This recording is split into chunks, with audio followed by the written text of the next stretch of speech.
नमः सिद्धेभ्यः।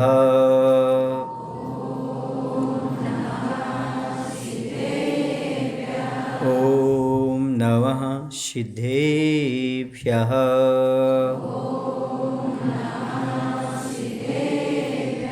ॐ नमः सिद्धेभ्यः।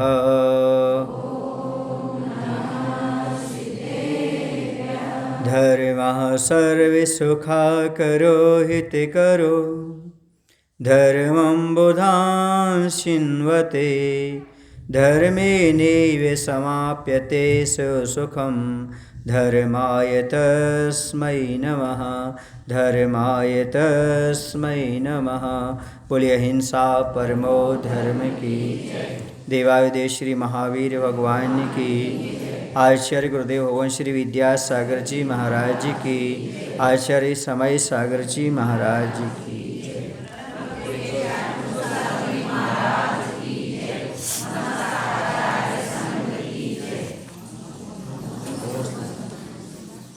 मैं आज की बात आचार्य भगवान के द्वारा प्रासंगिक 2 पंक्तियों से प्रारंभ करूंगा। आचार्य ने लिखा है, जब जीव इस संसार में जन्म लेता है तब कोई धर्मात्मा बन करके जन्म नहीं लेता है। जीवन में पाप करता है, बाद में उसके पास सद्बुद्धि आती है तो उसे क्या विचार करना चाहिए, क्या सोचना चाहिए। क्या था क्या हूँ क्या बनूँ, रे मन अब तो सोच, वरना मरना वरण कर बार बार अफसोस। प्रत्येक आत्मा को ये सोचना चाहिए, मैं क्या था, क्या हूँ और क्या बनूँ। यदि चिंतन नहीं करना तो समझो बार बार जन्म लेना और बार बार मरण करना ही हुआ, और बाद में पश्चाताप ही हाथ लगेगा और कुछ भी हाथ लगने वाला नहीं है। जैसे यहाँ पर लकड़ी अपने आप को कह रही है कि मेरा जीवन पापमय रहा है और आगे और हम पाप करते चले जा रहे हैं, कभी हमारे जीवन में धर्म नहीं मिला। धर्ममय जीवन कब बनेगा हमें कुछ समझ में नहीं आ रहा है। तो आपको भी बार बार चिंतन करना है, मैं क्या था, क्या हूँ, क्या बनूँ। 3 चीज़ें, क्या था, क्या हूँ, क्या बनूँ। रे मन अब तो सोच, हे मन अब तुझे सोचना है, मैं पहले क्या था, अभी क्या हूँ और आगे क्या बनूँ। जो ऐसा चिंतन करता है वही अपने जीवन का सही निर्माण करता है, और जो व्यक्ति ऐसा चिंतन नहीं करता वह बार बार मरण करके अफसोस ही हाथ लगाता है, हमेशा दुखी रहता है और पश्चाताप ही उसके हाथ लगता है। इसलिए चिंतन करो, बार बार मनन करो, मैं क्या था, अभी क्या हूँ और आगे क्या करूँ। यहाँ पर जैसे लकड़ी अपने आप को कह रही है कि मेरा जीवन पाप में, जब से मैं धरती की कोख से निकली हूँ, अर्थात जब से मेरा जन्म हुआ है तब से मैं पाप से ही लिप्त हूँ। बहुत मुश्किल होता है किसी धार्मिक परिवार में जन्म लेना, बहुत तीव्र पुण्य का उदय होता है। किसी धार्मिक परिवार में जन्म ले लो, उनके परिवार के धार्मिक हों, पूजन अभिषेक करते हों, मुनियों के पास आते हों, ये विशेष पुण्य होता है। वरना बहुत सारे असंख्य जीव ऐसे हैं जिनके परिवार को धर्म से कोई मतलब नहीं होता। उन्हें मत पैसा कमाना, खाना पीना, मौज उड़ाना, ज़िंदगी निकाल देना, ऐसा ही चलता रहता है, उन्हें कोई लेना देना नहीं होता। इसलिए कह रहे हैं कि यदि आपको अच्छा परिवार मिला है, सद्बुद्धि आपके पास है, गुरु का सानिध्य मिला है, तो आपको चिंतन करने की आवश्यकता है। गुरु के चरणों में आकर के ही जीवन का परिवर्तन हो सकता है, हमारा जीवन निर्मल और पवित्र बन सकता है, ऐसा यहाँ पर कहा जा रहा है। सुन रहे आप लोग, उपलक्षण किसका है? लकड़ी का। लेकिन लकड़ी बोलती नहीं, बल्कि जो व्यक्ति यहाँ पर कुंभ माने घड़ा है और कुंभकार माने गुरु है, और लकड़ी अर्थात उनका सहयोगी जो कोई भी है। तो जो भी सहयोगी हैं, मुनि के सहयोगी हैं, मोक्ष मार्ग के सहयोगी हैं, उनसे कहा जा रहा है कम से कम चिंतन करो तुम्हारा जीवन कब धर्ममय बनेगा, कब तुम्हारा जीवन अच्छा होगा। और वह कहती है सुनो, हमसे बहुत दूर पीछे पुण्य की परिधि बिछड़ी है, हमसे पुण्य बहुत दूर रह गया, पूरा जीवन कैसा है, पापमय बना हुआ है, काल की भी नहीं हो गई पुण्य और इस पतित जीवन के बीच में ये दूरी कहाँ जाएगी बताओ। कितने काल बीत गया, कितना समय बीत गया, अनंत काल बीत गया पापमय जीवन व्यतीत करते हुए। अब आगे क्या करेंगे आप सोच लो, विचार कर लो। क्षेत्र की नहीं बल्कि काल की बहुत दूरी हो गई। क्षेत्र की दूरी तो पार कर ली जाए, लेकिन काल की दूरी तो कैसे पार की जाएगी। ऐसा कहा पतित जीवन के बीच में क्या होगा।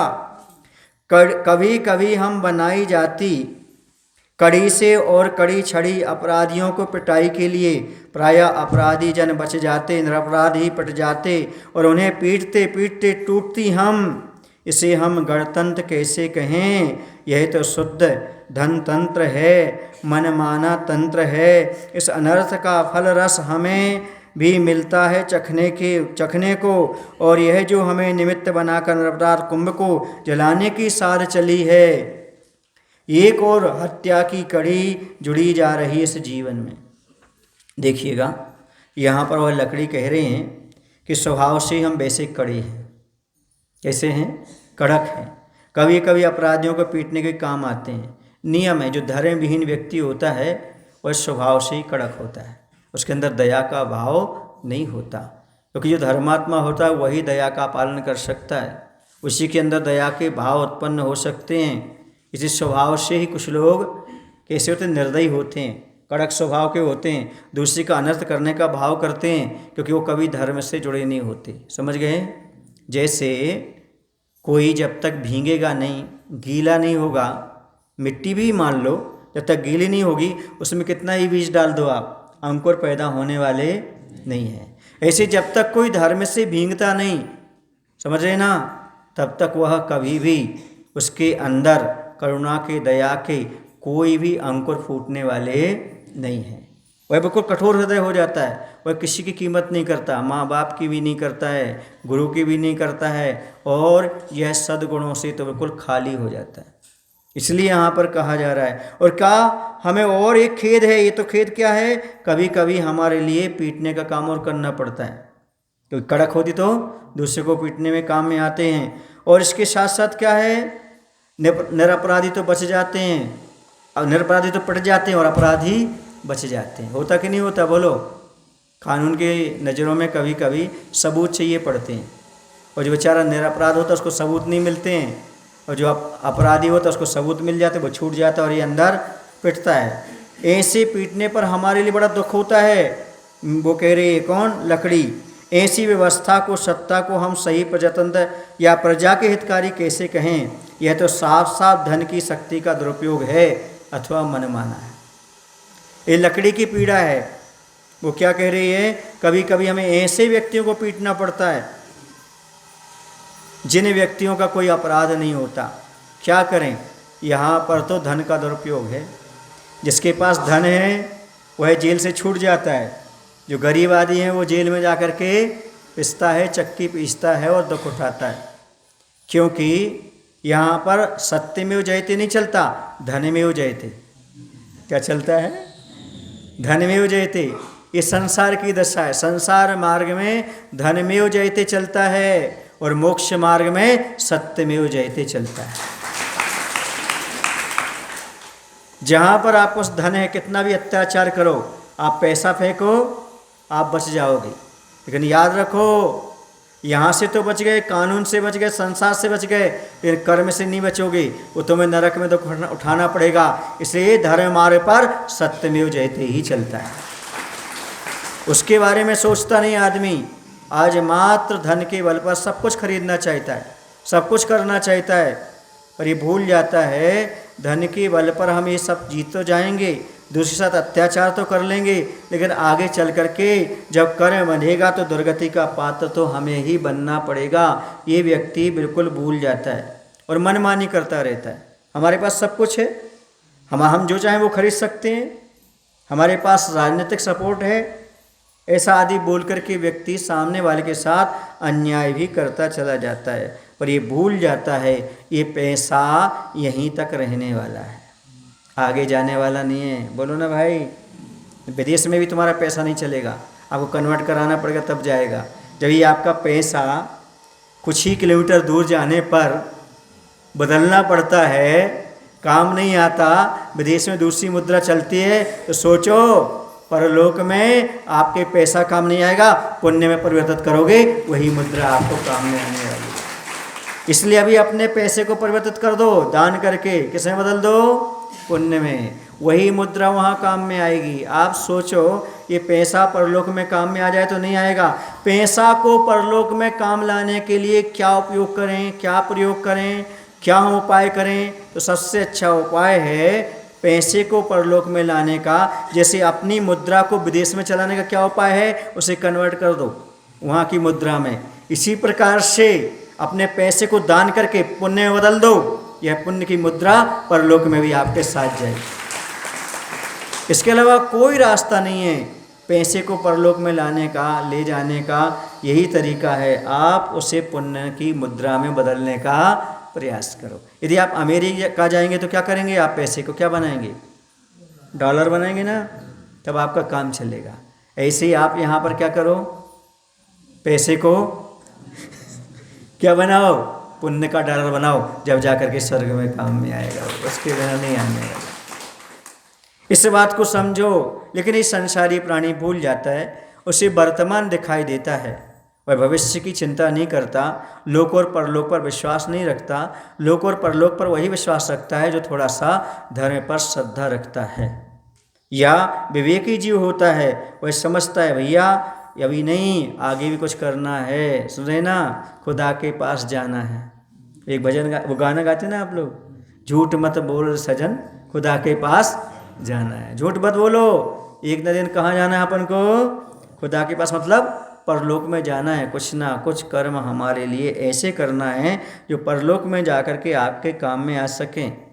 और बीजा होता ना, एक बीजा, बीजा नहीं जानते आप लोग, बीजा, बीजा क्या बोलते हैं, हाँ, जिसे हम दूसरे देश में जाना है तो उसको परमिशन होती है, क्या होती है, वीजा, हाँ, जो भी आप बोलते हो बोल लेना, वो ले जाना पड़ता है, उसके बिना आप वहाँ नहीं जा सकते। ऐसे आपको स्वर्ग जाना है, वीजा बनवा लिया आप लोगों ने, कौन सा वीजा बोलो ना, धर्म का वीजा होगा तभी परलोक में विचरण करने का सौभाग्य प्राप्त होगा। बनना पड़ेगा, हो कहीं बॉर्डर पर दुर्गति का पात्र बनना पड़ेगा। इसलिए इसकी तैयारी कुछ ना कुछ अभी से कर लो ताकि आगे आपको काम आ जाए। याद रखो, पापमय जीवन तो बहुत से जीवों का है, उन्होंने अपना धर्ममय बनाया है। याद रखो, गिरना दुखदाई नहीं है, गिर के उठना नहीं दुखदाई है। जो गिर कर संभल जाता है उसे दुख नहीं भोगना पड़ता, वो समझदार माना जाता है। गिर गए कोई बात नहीं, गिरे ही रहना ठीक नहीं, गिर करके उठो। जो गिर कर संभल जाता है असल में वह जिंदगी के राज को समझ जाता है। जिंदगी के राज को समझना है तो गिर करके संभलो। जो पापमय जीवन है उसे आप बदलने का प्रयास करो। कुछ अंशों में पाप को छोड़ने की भावना अपने जीवन में बनाओ। और यह कह रहा है, यह हमें सबक मिल रहा है यहाँ पर कि इस प्रकार की वो कह रही, देखो हम ये तो हम करते ही आए हैं, अब एक कड़ी और जुट रही हमारी कि अब हमें कुंभ को जलाना पड़ेगा। एक और हत्या की कड़ी जुट रही, कौन कह रही है, लकड़ियाँ कह रही हैं।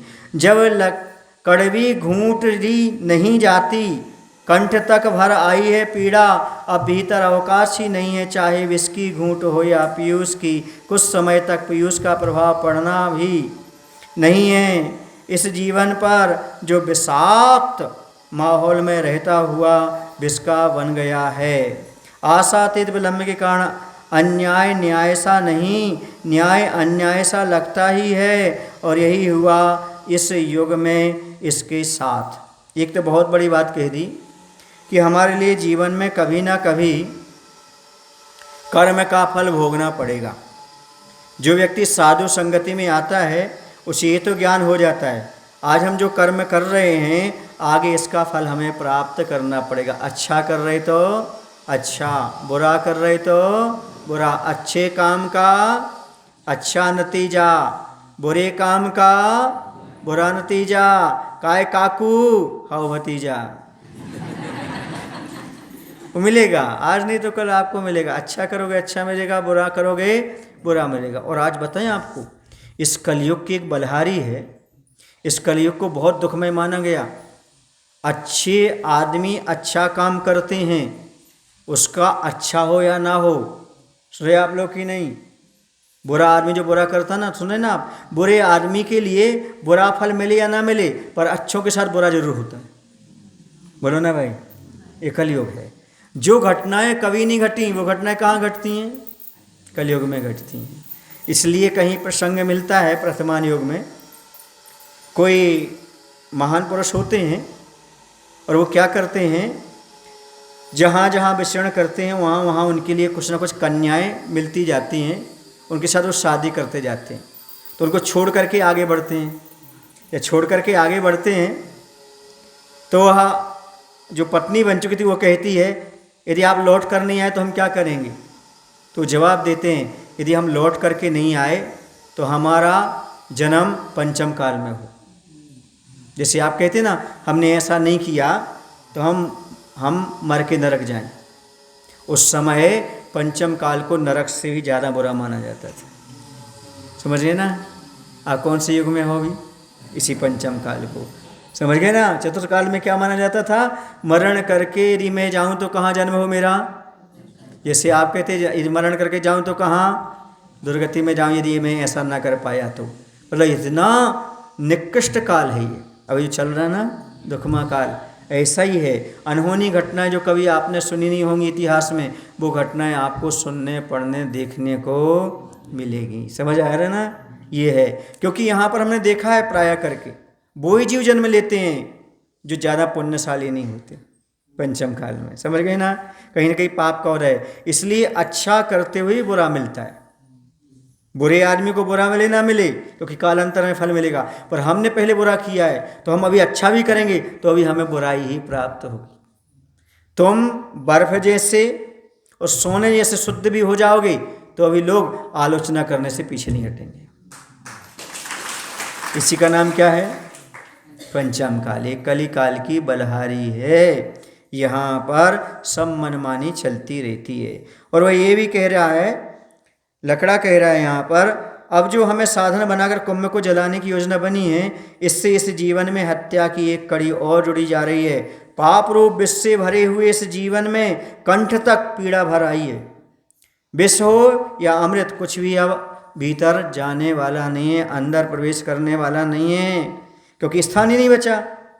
और विष से भरे जीवन में कुछ समय तक अमृत का प्रभाव पड़ना भी संभव नहीं है।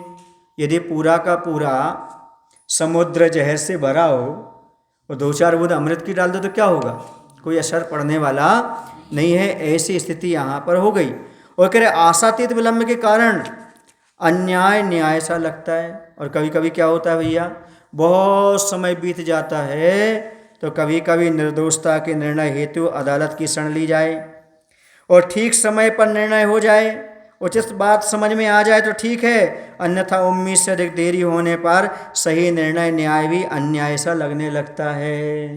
भैया ठीक है, हम ही गलत हैं, अब क्या करें, कुछ ना कुछ तो करना पड़ेगा। स्वीकार करके सजा को भोग करके वह अपना जैसे से समय जेल में निकाल लेता है। क्यों? इस कली काल में हमारे साथ भी कुछ ऐसा ही घटित हो रहा है।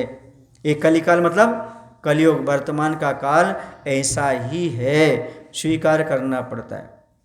अच्छा एक बात पूछूं आप लोगों से, आप लोग न्याय कब चाहते हो और समझौता कब चाहते हो?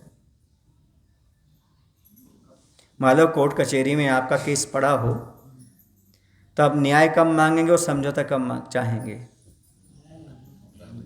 आप लोग नहीं बता पाओगे, मैं बताता हूँ। जब बताऊँगा तो आपको समझ में आ जाएगा। महाराज आप सही कह रहे, तब आप ताली भी बजाएंगे। समझ गए ना? आप न्याय कब चाहते हो? जब आप सही हो और सामने वाला गलत हो, तब आप न्याय चाहते हो। बोलो, चाहते हो ना? जब आप सही हो, सामने वाला गलत हो, तब आप न्याय चाहते हो, और जब सामने वाला गलत हो, आप सही हो, तब समझौता चाहते हो। बोलो ना, हैं? उल्टा बोल दिया? नहीं बोला। जब आप गलत हो, जब आप गलत हो और सामने वाला सही हो, तब आप क्या चाहते हैं? समझौता चाहते हैं। और जब सामने वाला गलत हो, आप सही हो, तब आप न्याय चाहते हैं। अब सही हो गया ना? जब आप गलत होते हो तब समझौता की बात करते हो, और जब सामने वाला गलत होता है तो न्याय की बात करते हो। ऐसे ही होता है ना? बस यही मैं कहना चाहता हूँ आपसे। आप न्याय कब चाहते हो और समझौता कब करना चाहते हो? आपको मालूम पड़ता है मैं केस हार जाऊँगा तो समझौता की बात रख देते हो। जब चाहते सामने वाले हारेगा, मैं समझौता नहीं करूँगा, मैं तो न्याय ही चाहूँगा। ऐसा होता है नहीं होता है? यही होता है। पर याद रखना, दो बातें हैं, एक न्याय है, दूसरा समझौता है।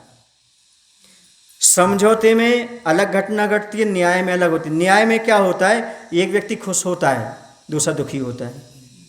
तो जिसके पक्ष में न्याय होगा वो आनंद मनाएगा, और जिसके नहीं होगा दुखी होगा। लेकिन समझौता में दोनों आनंद मनाते हैं, राजीनामा में दोनों आनंद मनाते हैं। इस घर में भी दिया जलता है, उस घर में भी दिया जलता है। इसे समझौता अच्छा होता है। ताली क्यों नहीं हो जाए आपने? आपको अच्छा नहीं लगता समझौता? नहीं लगता समझौता आपको? नहीं महाराज, वो गलत है। गलत तो गलत ही है। मैं तो क्या लेकर रहूँगा? न्याय लेकर के रहूँगा, इस प्रकार का। और कभी कभी बहुत दिनों तक क्या होता है, जब बहुत दिनों तक न्याय नहीं मिलता तो आदमी सोचता भैया जैसा हो रहा है तो हो जाने दो। दर्द का हद से गुजर जाना है दवा बन जाना। दर्द का हद से गुजर जाना है दवा बन जाना। दर्द दर्द सा नहीं लगता जब हो जाए पुराना।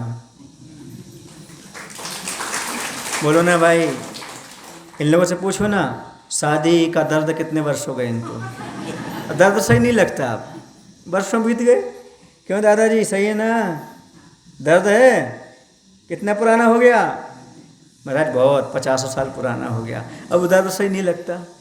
जब दर्द पुराना हो जाता है ना, दर्द सा नहीं लगता। ऐसे ही जहाँ पर न्याय पुराना हो जाता है, फिर अन्याय जैसा प्रतीत होने लगता है। बार बार असत्य को दोहराया जाए तो सत्य जैसा प्रतीत होने लगता है। एक आदमी को बार बार पागल कहो, आधा तो हो ही जाता है। बार बार पागल कहो तो आधा तो वो हो ही जाता है। समझ रहे आप लोग कि नहीं? हाँ, इसी प्रकार से न्याय भी अन्याय जैसा प्रतीत होने लगता है। ये कलयुग की बलहारी होती है। समझ रहे आप लोग? ऐसा यहाँ पर कहा जा रहा है। और दूसरी बात ये भी कही जा रही है कि देखो भाई, हम चाहते सब अच्छा हो, पर क्या करें? जिनके पास धन होता है, देखो ना सिरपुर का केस कैसे पलट गया। अंतरिक्ष प्रार्थना सिरपुर का, सारी वेदी में सारी प्रतिमाएं दिगंबर, ये कुश्वेतांबर सिद्ध कर दिया। किसके बल पर? पैसे के बल पर। ये संसार है बस। क्योंकि सामने वाले को पैसा चाहिए, पैसे से सबूत भी बदल जाते हैं, सारी चीज़ें बदल जाती हैं, क्योंकि आज पैसा ही सब कुछ हो गया है। ये कली काल का प्रभाव आचार्य जी यहाँ पर बता रहे हैं। और कहते, लड़खड़ाती लकड़ी की रसना रुकती रुकती फल कहती है, निर्बल जनों को सताने से नहीं, बल संबल दे बचाने से ही बलवानों का बल सार्थक होता है। अब लकड़ी तो शांत हो गई, उसकी रसना बोल पड़ी। किसकी? लकड़ी की। आचार्य हैं, कवि हैं, कवि अपनी बात कह रहे हैं। किसके माध्यम से कहलवा रहे हैं?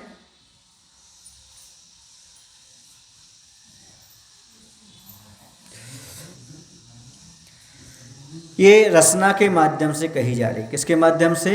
रचना के माध्यम से ये बात कही जा रही है कि रचना क्या कहती है। तो सुनो, बहुत अच्छी बात कहती है। आज वर्तमान में जो हो रहा है उसकी पूरी प्रतिकृति यहाँ पर रखी जा रही है। लड़खड़ाती लकड़ी की जिह्वा रुकती रुकती पुनः कुछ कहती है, निर्बलों को सताने कष्ट देने से बलवानों का बल सफल नहीं होता, अपितु जो बलहीन हैं उन्हें सहारा देकर ऊपर उठाने से बल की सदुपयोगिता हुआ करती है। समझ गए ना? लेकिन क्या करें, संसार में बहुत सारे लोग ऐसे हैं जो अपने बल का दुरुपयोग करते हैं। धन का दुरुपयोग करते हैं, बल का भी, धन का भी और विद्या का भी दुरुपयोग करते हैं। तो किसी नीतिकार ने लिखा भी है, विद्या विवादाय धनम मदाय शक्ति परेशान परिपीडनाय खलस्य साधो विपरीत मेतज ज्ञानाय दानाय च रक्षणाय।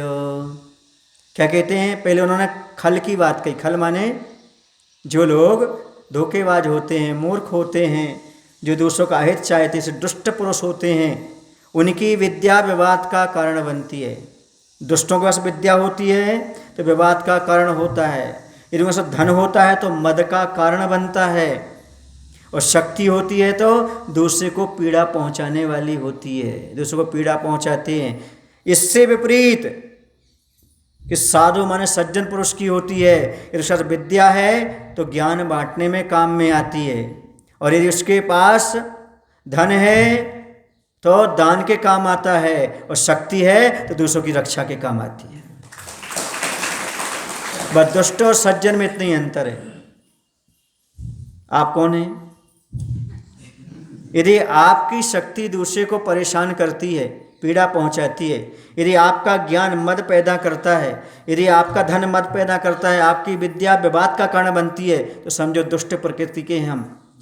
और यदि इससे विपरीत, यदि हमारी विद्या दूसरे को ज्ञान देने में काम आती है, ज्ञान बांटने में, हमारा धन यदि दान में काम आता है, यदि हमारी शक्ति दूसरों की रक्षा में आती है, समझो ये सज्जनता का प्रतीक है। हम सज्जन। ये पढ़ करके सीख करके क्या शिक्षा लेना हमें? कभी भी हमारा ज्ञान विवाद का कारण नहीं बनना चाहिए, वाद विवाद नहीं करना हमें। एक बहुत अच्छा संस्मरण सुनाते हैं आचार्य भगवंत का।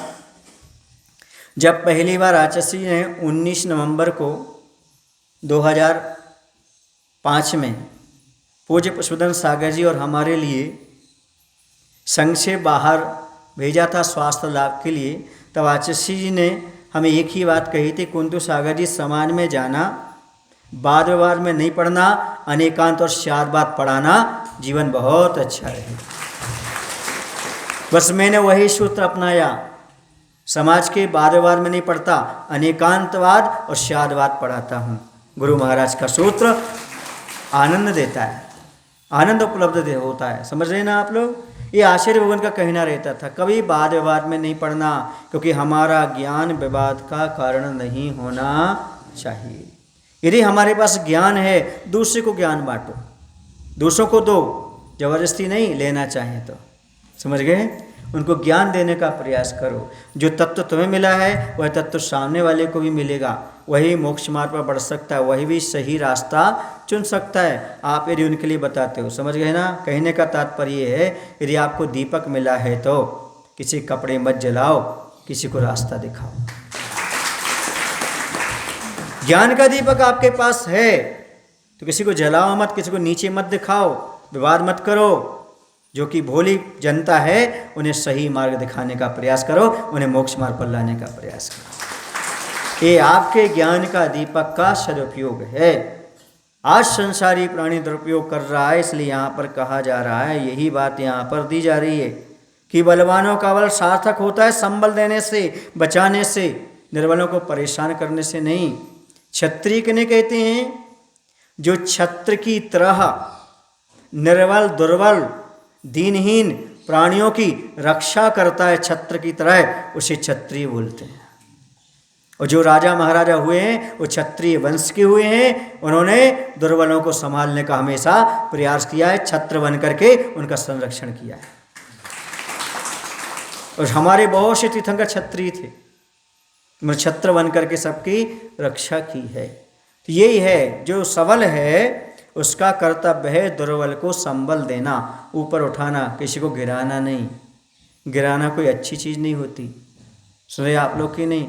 इतिहास में पढ़ लो, उनका इतिहास कैसा है। एक मुगल शासक था चंगेज खां। कौन था? आपने सुना होगा इतिहास में। वो हाथियों को पहाड़ी से पटक करके आनंद लेता था। जितने जोर जोर से चिंगाड़ते थे हाथी, उसको उतना आनंद आता था। ये दशा है। सुन रहे आप लोग? तो उनकी चर्चा मत करें अपन, अब उनकी चर्चा करें जिन्होंने अच्छा काम किया है, क्योंकि अच्छा काम करने वाले कम हैं और बुरा काम करने वाले दुनिया में बहुत सारे होंगे। हिटलर देखो ना, स्वयं से हार गया, बाद में स्वयं से हार गया। ये दशा है। जो व्यक्ति दूसरों के प्रति अन्याय करते हैं उनकी दशा भी बड़ी बेरहमी की होती है। बाद में बहुत दुख उठाना पड़ता है, बहुत दुखी होना पड़ता है, इतिहास बताता है। इसलिए अभी भी समझ जाओ, दोषों को सताओ मत, दोषों को साता पहुंचाओ। बहुत छोटा सा पॉइंट था, आपको समझ में नहीं आया। दोषों को मत समझाओ, दोषों को मत सताओ, बल्कि अपने जीवन सुख शांता पाओ और दूसरों को सुख शांता दिलाओ। सताओ मत, साता दिलाओ। साता समझते ना? हाँ, सुख शांता छे। हाँ, सुख शांता है, गर्मी में भी सुख शांता है। क्यों है? क्योंकि हम जिनवाणी की शरण में हैं, गुरु महाराज की मुखमाटी पढ़ रहे हैं। ऐसी 32 के टेम्परेचर में भी आनंद आ रहा है। बोलो ना, 32 हो गया टेम्परेचर, फिर भी आनंद। क्यों? क्योंकि यह जो ठंडक नहीं होती पानी में, वो ठंडक होती है ज्ञानी में। अपने आप ठंडक प्राप्त होती चली जाती है। इनका स्वाध्याय करने से, पढ़ने से बाहर की गर्मी जैसी महसूस नहीं होती। वो पसीना है मुख में ना जाए, इसलिए। समझ गए ना? क्योंकि ये अनुसेव्य है। एक और अच्छी बात बता देते हैं आपके लिए। चौके में जब आपके हाथ में कोई पात्र हो और आप मुनिराज को आहार दे रहे हो, तब मुख से कुछ शब्द नहीं बोलना चाहिए। बोलना ही पड़े तो ऐसा हाथ करके बोलना चाहिए। क्यों? क्योंकि आपके मुख का जो थूक है वह उसमें एक न एक बूंद चला जाएगा, और वो क्या है? अवक्ष है। तो महाराज को क्या जूठा दोगे? महाराज को अवक्ष दोगे क्या? नहीं। तो ये संकल्प होना चाहिए प्रत्येक आहार दान देने वाले का। जैसे चौके में प्रवेश करो, हाथ में पात्र आए और आप मौन हो जाओ, ये संकल्प लो, तभी आप निर्दोष आहार कराएंगे महाराज को। आपको बोलना ही है तो पात्र किसी के हाथ में थमा दीजिएगा या पात्र साइड में कर लीजिएगा, फिर आप बोल लीजिएगा। समझ गए? आचार्य के शब्दों में जो चौका होता है वो ऑपरेशन थिएटर के समान होता है। जैसे पूरे प्राशुक से जल से हाथ धोते हैं और मुख पर पट्टी बांधते हैं तभी ऑपरेशन करते हैं, वैसे हमें भी संक्रमण ना हो, इसलिए ऐसी सावधानी चौके में रखना चाहिए। बहुत कम बोलना चाहिए, आवश्यकता पड़े तो, वरना कटोरी लेकर कभी बोलना नहीं चाहिए। समझ गए ना? चलिए आगे चलते। एक काम की बात आपको बता दी, कल बताई थी भिंडी वाली, है ना? कैसे बनाना चाहिए, क्योंकि लोगों को भिंडी बनाना भी नहीं आता था, तो वो भी मैंने सिखाया कैसे बनाना चाहिए। कभी ऐसे नहीं, ऐसे बनाना चाहिए, ताकि उसमें रहने वाले जीव दिखाई दे सकें। समझ आया ना? हाँ, जो भी फल्ली बनाते हैं तो अहिंसा का पालन करने के लिए शिक्षा दी है। ये भी अहिंसा के लिए ही शिक्षा है, ये भी हमारे निर्दोष आहार देने के लिए ही पद्धति बताई हमने आपको, ताकि आपका अच्छा काम बन सके, पूरा पुण्य मिले। क्या मिले? पूरा। यदि आपके हाथ में कुछ नहीं है कटोरी तो आप बोल सकते हो, कोई बाधा नहीं। यदि आपके हाथ में कुछ बर्तन है तो नहीं बोलना चाहिए। समझ गए? कुछ लोग वैसे तो नहीं बोलेंगे, लेकिन जैसे ही हाथ में कुछ आएगा चप चप चप चप शुरू कर देंगे। एक महिला बोले, महाराज जी, खूब बात कर रही थी वो चौके में, कटोरी लेकर ही बात कर रही थी, यहाँ नहीं कहीं और बात कर रहे थे वो। तो बाद में बोले, मैंने हमने कुछ नहीं चलाया। हमने कहा पूरा मुख तो तुम्ही ने चलाया। मुख समझते ना आप? हाँ, कुछ चलाओ या ना चलाओ, चौके में दिमाग जरूर चलाना चाहिए। क्या चलना चाहिए? दिमाग काम करता है तो सारा काम हो जाता है। इसे आचार्य से बोलते हैं विवेक। क्या बोलते हैं? विवेक। ऐसा नहीं कि एकदम ऐसे ही खड़े रहो, नहीं, थोड़ा हंसो भी, प्रशस्ति भी रहो, महाराज को भी खुश रखो, आप भी खुश रहो, वो है। पर क्या लेकर के नहीं बोलना? इधर कल से ऐसे खड़े हो जाओ, अर्थ का अनर्थ नहीं लेना, समझना है मैं कहना क्या चाह रहा हूँ, क्योंकि वह क्या है? अभक्ष है। कभी झूठा ना खाना चाहिए और ना खिलाना चाहिए। लोग कहते झूठा खाने प्यार बढ़ता है, प्यार नहीं बढ़ता, लाड़ बढ़ती, लाड़। समझ गए ना? झूठा खाना चाहिए ना झूठा खिलाना चाहिए, क्योंकि वो क्या है? अवक्ष है। समझ में आ रहा है आपको? हाँ, अवक्ष का सेवन नहीं करना, क्योंकि अनुसेव्य अवक्ष जो लार है आपका थूक है, हाँ, उसमें बैक्टीरिया भी होते हैं। अपने बच्चों का सबका भला चाहते हो तो अपना इन्फेक्शन आने वाले को मत भेजो, सावधानी रखो। आई समझ में? इसका दुष्परिणाम हम आपको बता देते हैं, बुरा नहीं मानना। यदि आपके गांव में घटना घटी हो तो ऐसा है, पिता शराब पीता, पिता बीड़ी सिगरेट पीता, उसकी आंतें मजबूत हैं, वो बड़ा है, सहन कर लेता है, लेकिन जब वह जूठा भोजन बच्चों को खिलाता है, उनके साथ बैठ के खाता है आसपास में, तो उसके बैक्टीरिया किसके अंदर जाते हैं? बच्चे को। तो कैंसर किसको हो जाता है? बच्चे को। फिर लोग कहते हैं महाराज जी ये तो कभी खाता पीता नहीं था, इसको कैंसर कैसे हो गया? क्यों? क्योंकि उनके साथ खाता था, उनके साथ बैठता था, उनके साथ रहता था। समझ में आ रहा है आपको? इसी सावधानी रखने की आवश्यकता है। खांसते खांसते भोजन बनाते हो, किसी को टीबी होती है, उसके बैक्टीरिया भोजन में जाते हैं, खाने वाले के ऊपर पहुंच जाता है। समझ आ रहा है ना? इसकी सावधानी बहुत अच्छे से रखना चाहिए। यदि आपको खांसी चल रही है तो आप किचन से बाहर हो सकते हैं, चौकी से बाहर हो सकते हैं। छींक आ रही है, छींक में करोड़ों बैक्टीरिया बाहर निकलते हैं, इस समय आप बाहर निकल जाएं ताकि वातावरण विषाक्त ना हो। समझ आ रहा है ना आपको? आहार के समय चाहे महाराज को आहार कराओ चाहे परिवार को कराओ, उस समय सावधानी रख के काम करना चाहिए, तभी आप सही फल को प्राप्त कर सकते हो, सामने वाले को स्वस्थ रख सकते हो। ये टिप्स अच्छी लगी आपको? कितनों को अच्छी लगी? चूँकि विषय आ गया था इसलिए थोड़ा सा मुझे बोलना पड़ा कि सावधानी बहुत आवश्यक होती है कोई भी कार्य करने के लिए। तो यहाँ पर विषय ये चल रहा था हमारा कि हमें ऊपर उठाने का भाव करना चाहिए, कभी किसी को गिराने का भाव नहीं करना चाहिए। कुछ लोग कहते हैं महाराज हमने तो कई बार देखा है कि शैतान के पास ज़्यादा शक्ति होती है, भगवान के पास कम होती है। पूछा कैसे भाई? देखो शैतान के पास शक्ति ज़्यादा होती है महाराज और भगवान के पास कम होती है। मैंने पूछा कैसे? बोले भगवान के मंदिर भी शैतान गिरा देते हैं, ध्वस्त कर देते हैं। तो शक्ति किसके पास होना चाहिए? शैतान के पास ज़्यादा। हमने उनसे कहा नीतिकार शक्ति उसे नहीं कहते जो विध्वंस करती है, रचनात्मक शक्ति को शक्ति कहते हैं। मंदिर को मिटाने वाला, ध्वस्त करने वाला ताकतवर नहीं है, बल्कि मंदिर को बचाने और निर्माण करने वाला ताकतवर कहलाता है। समझ गए ना? विध्वंसकारी ताकतवर कहलाते क्या? ताकत तो वो है जो निर्माण करो। बोलो ना, मकान बनाने में कितना टाइम लगता है? बहुत लगता है। और बिगाड़ने में ताकत किसमें ज़्यादा लगती है? बोलो। बोलने में ताकत लगती है कि मौन रहने में? मौन रहने में, तभी तो आप मौन नहीं रह पाते। हाँ, ज़्यादा एनर्जी किसमें लगती है? लेकिन शुरुआत में लगती है।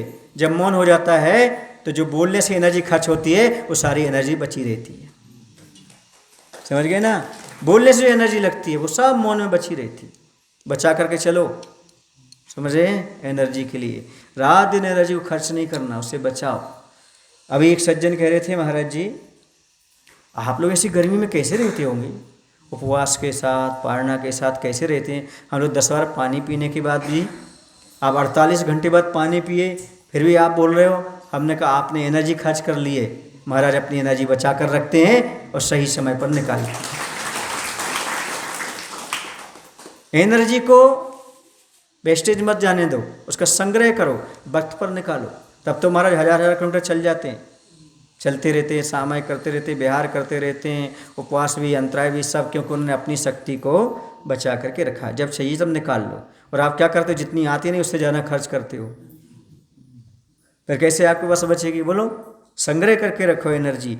आप पैसा संग्रह करके रखते हो, वक्त पर काम आता है। अपनी एनर्जी साथ में रखते हैं, वक्त पर काम आती है। तो शैतान में शक्ति नहीं होती, शक्ति किस में होती है? जो रचनात्मक कार्य करते हैं उनके पास भरपूर शक्ति होती है, और शक्ति अपने आप में बहुत महत्वपूर्ण होती है। इस पर क्षुब्ध हुए बिना मृदु ममतामय मुख से मिश्री मिश्रित मीठे वचन कहता है शिल्पी की, नीचे से निर्बल को ऊपर उठाते समय उसके हाथ में पीड़ा हो सकती है, उसमें उठाने वाले का दोष नहीं, उठने की शक्ति नहीं, होना ही दोष है। हाँ हाँ, उस पीड़ा में निमित्त पड़ता है उठाने वाला। बस इस प्रसंग में भी यही बात है। कुंभ के जीवन को ऊपर उठाना है और इस कार्य में और किसी को नहीं, तुम्हें ही निमित्त बनना है। अब बहुत मीठे शब्दों में बोलता है, और शब्दों में, मीठे शब्दों में। किसी व्यक्ति को बात समझ में नहीं आती तो मन झल्लाते हैं, चिल्लाते हैं, पर यहाँ पर गुरु वो होता है जो झिल्लाता नहीं, चिल्लाता नहीं, बल्कि बार बार समझाने का प्रयास करता है मधुर शब्दों के माध्यम से। बड़े लोग कौन होते हैं? जो समझाते हैं, झल्लाते नहीं। झल्लाना अच्छी बात नहीं होता है, चिल्लाना अच्छी बात नहीं होता, समझाना अच्छी बात होता है। और आप लोग क्या करते हो? आप ही ने बोल दिया, हमें बोलने की जरूरत नहीं पड़ी। चिल्लाने झल्लाने से काम नहीं बढ़ता, समझाओ। बच्चे से गलती हुई है, किसी से गलती हुई है तो आप झल्लाते हो, पर आपकी बात नहीं मानेगा, इनका तो नेचर ही हो गया चिल्लाने का, ऐसा सोच करके वो इग्नोर कर देगा आपको। इसलिए समझाने का नेचर बनाओ, हमें समझाना है, उसके साथ डांट डपट करके कोई भी लाभ प्राप्त होने वाला। तो मीठे शब्दों में बोला जा रहा है, मिस्त्री मिश्रित। मिस्त्री जानते हैं आप लोग? मिस्त्री जानते? मिस्त्री, हाँ, वो जिसमें वो धागा लगा रहता है ना, मिस्त्री। हाँ, तो मिस्त्री मिश्रित शब्द बोलो, तब वो काम करते हैं, प्रभाव अच्छा पड़ता है। कटु शब्दों से प्रभाव तो पड़ता है, पर कुछ समय रहता है, ज़्यादा पड़ने वाला नहीं होता। मीठा होता है, शक्कर का मीठा, समझ गए ना? मिश्री होती है, वो शुद्ध होती है, जो धागे वाली होती है। तो उस मिश्री की बात मैं आपसे कहना चाह रहा हूँ। ऐसे मिश्रित शब्द होना चाहिए, मीठे शब्द। एक वृक्ष में 2 प्रकार के फल लगते हैं, उसमें मीठे भी रहते हैं और कच्चे भी रहते हैं। कच्चे कड़वे रहते हैं और खट्टे रहते हैं, और पके हुए मीठे रहते हैं। ऐसे अपने जीवन में कड़वे शब्द भी हैं और मीठे भी हैं। आप कौन से बोलते हो? कड़वे, मीठे गिर जाते बेचारे, जो मीठे हैं उनका उपयोग कर लो, मिल तो रहे, हमें क्या दिक्कत है? तुम्हारी शान घट जाती या रुतबा घट गया होता, तुम्हारी शान घट जाती या रुतबा घट गया होता, जो तुमने गुस्से से कहा है वही हंस के कहा होता। बोलो ना भाई, जो गुस्से से कहते हो किससे बोल दो? हंस के बोल दो, क्या बात होती है? हम कभी नहीं बोलते कि सदलगा वाले 50% मूर्ख हैं, हम तो हमेशा यही बोलेंगे सदलगा के 50% समझदार।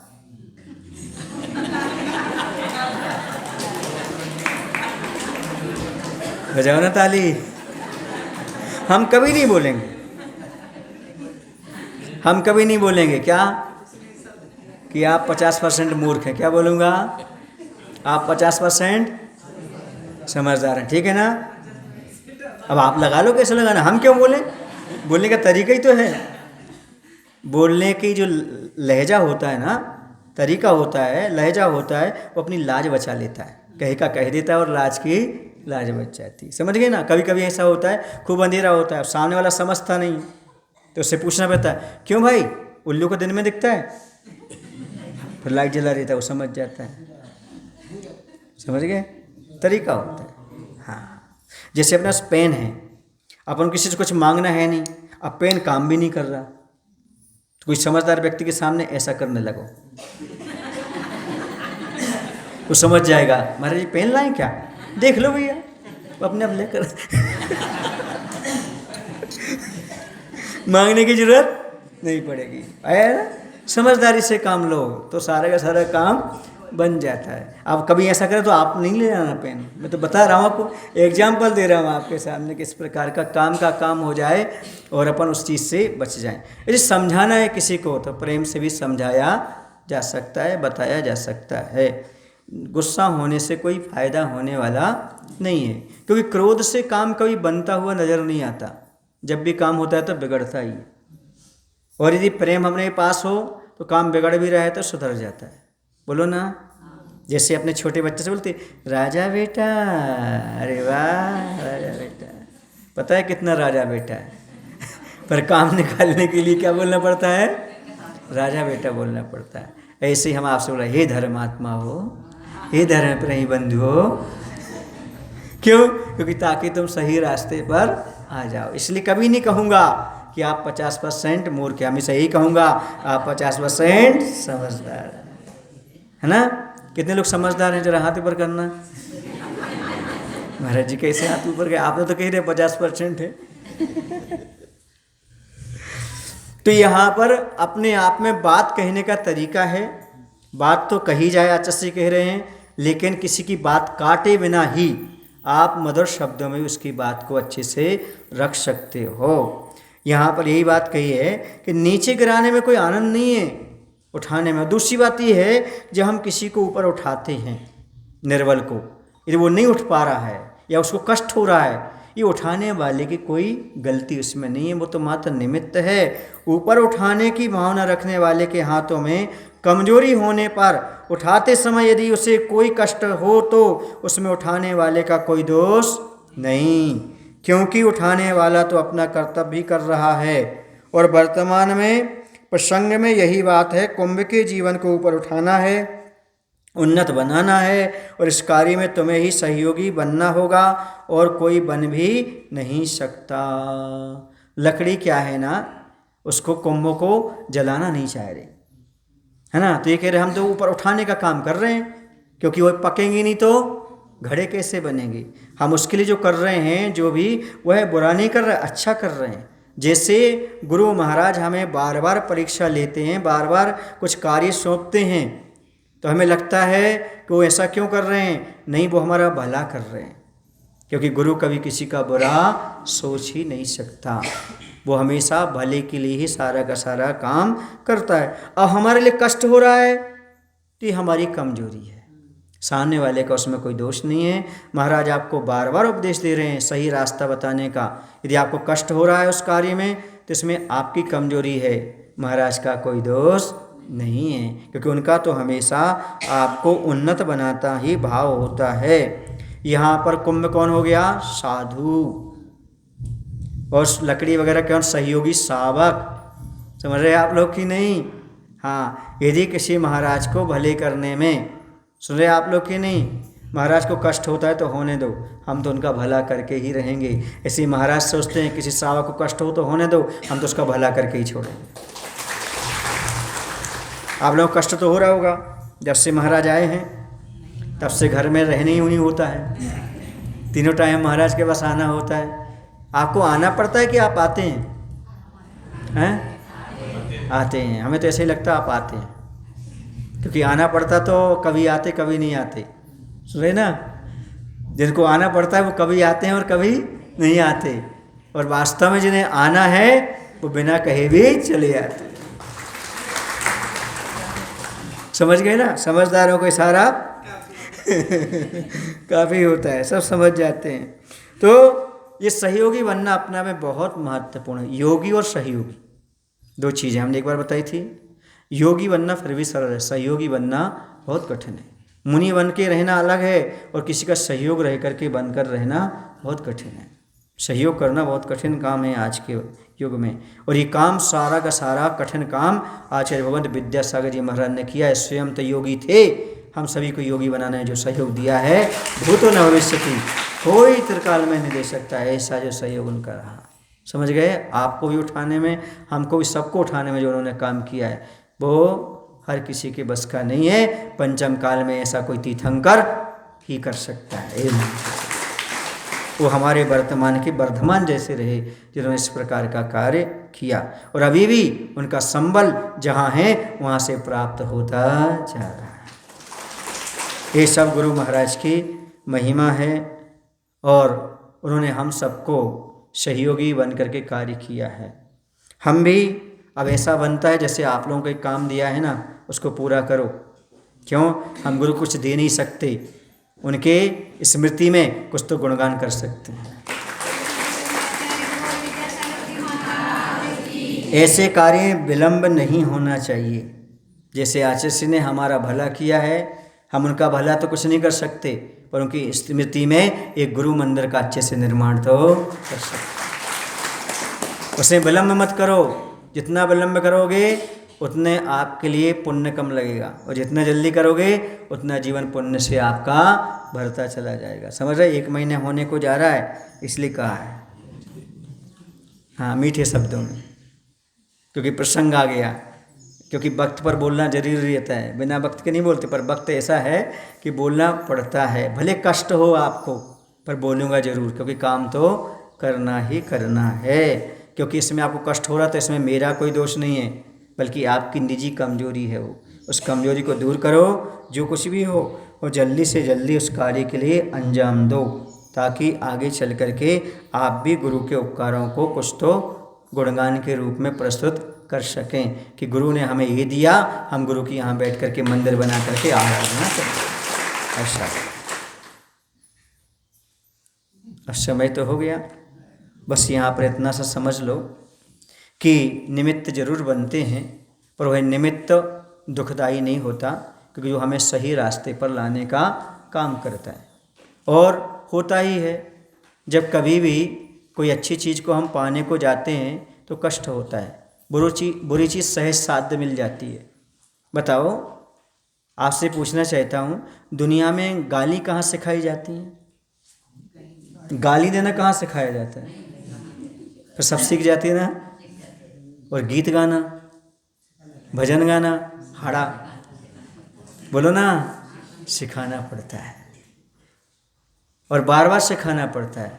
ऐसे बुरी चीज़ें नहीं सिखाना पड़ती और कष्ट भी नहीं होता, अच्छी चीज़ें सिखाना भी पड़ती हैं और सीखते समय कष्ट और मेहनत भी लगती है। बोलो महावीर भगवान की, आचार्य विद्यासागर जी महाराज जी की। बोलो हे प्रभु, हम सभी को इतनी शक्ति, इतनी बुद्धि देने की कृपा करो, ताकि हम अपने जीवन में जितना बन सके उतना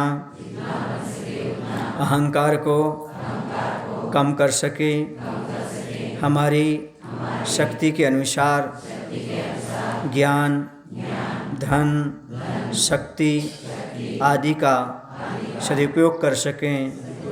ऐसी शक्ति, ऐसी बुद्धि देने की कृपा करो। नमो शिवाय भगवान।